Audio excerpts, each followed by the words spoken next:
اس زو تو کے یہ لیے۔ جو ٹیم آئی ہے، یہ ڈاکٹر امیر کی جو ٹیم ہے، فور پاس، تو ان کا آبجیکٹو کیا ہے؟ یہ کیا کر رہے ہیں یہاں پہ؟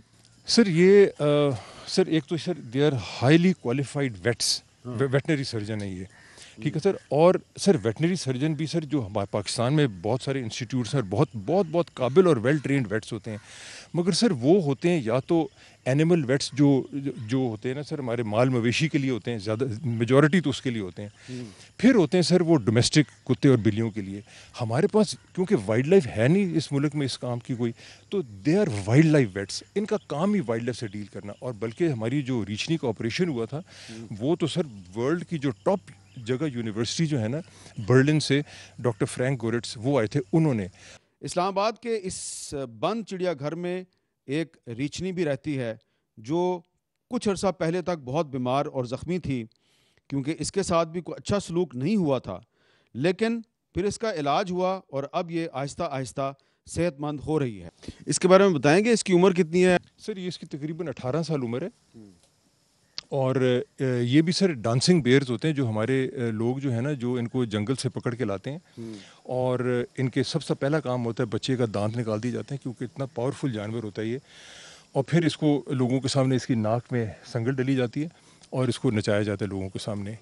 یہ لوگ بھول جاتے ہیں کہ اس کی ماں جو ہے نا، جو فیمیل ہوتی ہے، وہ اتنی پاورفل اس کی سینس فار دا چائلڈ ہوتا ہے نا، کہ جب تک آپ اس کی ماں کو ماریں گے نہیں نا، کوئی صورت نہیں ہے کہ آپ اس کے نزدیک جا سکیں۔ اچھا، oh sir it is not possible, it is not possible.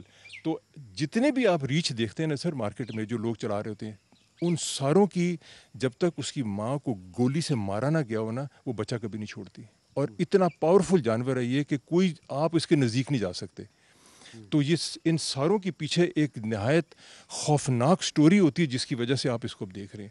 تو اس کی ماں کو مارا گیا، بچے کو اکیلا رکھا گیا، اس کو نچوایا گیا، اور اب اس کو اس پنجرے میں بند کر دیا گیا ہے۔ تو اس لیے سر ہم کہتے ہیں کہ جو وائلڈ لائف کو جو باہر دیکھتے ہیں نا مارکیٹ میں، سر کبھی بھی اپنے بچوں کو انکریج نہ کریں کہ چاہے وہ طوطا ہو، چاہے وہ مینا ہو، کہ نہ پرندہ کبھی خریدیں اور نہ کبھی۔ لیکن ہم نے دیکھا ہے اسلام آباد میں بندروں کو نچایا جاتا ہے۔ بالکل اسی ظلم سے گزرتے ہیں سر، اسی ظلم سے گزرتے ہیں۔ آپ دیکھ لیں بندر کی مادہ دیکھیں جب وہ بچے کے ساتھ ہوتی ہے، آپ کو نزدیک کبھی نہیں جانے دے گی، وہ اتنا سا جانور ہوتا ہے نزدیک نہیں جانے دیتا۔ تو آپ سوچیں سر اس کا تو سوال ہی پیدا نہیں ہوتا سر، اتنی پاورفل جانور ہے یہ۔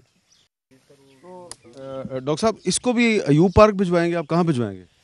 نہیں سر، ان کی بڑی دردناک کہانی ہے سر، کیونکہ یہ بیمار تھی نا، اور وہ سارے جگہ لوگوں کو پتہ تھا کہ بیمار ہے، تو ہم نے سر بہت کوشش کی۔ ہم نے اس کی ایک بیئرز کی سینکچوری ہے ایک بلکسر میں، ان کی ہم نے تو منت بھی کر لی، بلکہ کورٹ نے بھی ان کی منت کی کہ تم اس کو لے لو۔ انہوں نے کہا جی ہم نہیں رکھ سکتے، وہ ڈرتے ہیں کہ اس کو کچھ مر نہ جائے ہمارے ہاتھ میں۔ پنجاب وائلڈ لائف سے ریکویسٹ کی، ان کے پاس بھی کوئی مسئلے ہیں، خیبر پختونخوا کو ریکویسٹ کی، ان کے سے بھی کوئی مسئلے ہیں۔ تو اگر کوئی نہیں لے رہا نا، تو سر ہم پھر اس کو رکھیں گے، ہم کورٹ کو بتائیں گے اور ہم اس کو رکھیں گے۔ ڈاکٹر امیر خلیل اسلام آباد کے چڑیا گھر میں موجود جانوروں کو بڑی احتیاط سے راولپنڈی کے ایوب پارک اور دیگر جگہوں پر منتقل کر رہے ہیں۔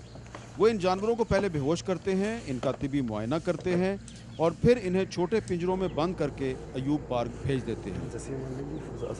اور یہ ہیں 3 بھیڑیے، انہیں بے ہوش کرنے کی کوشش کی جا رہی ہے، لیکن یہ قابو نہیں آ رہے۔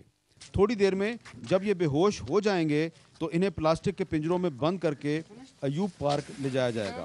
ماہر ڈاکٹر ان جانوروں کو بڑی احتیاط کے ساتھ پنجروں میں بند کریں گے اور اپنی نگرانی میں راولپنڈی کے ایوب پارک لے کر جائیں گے۔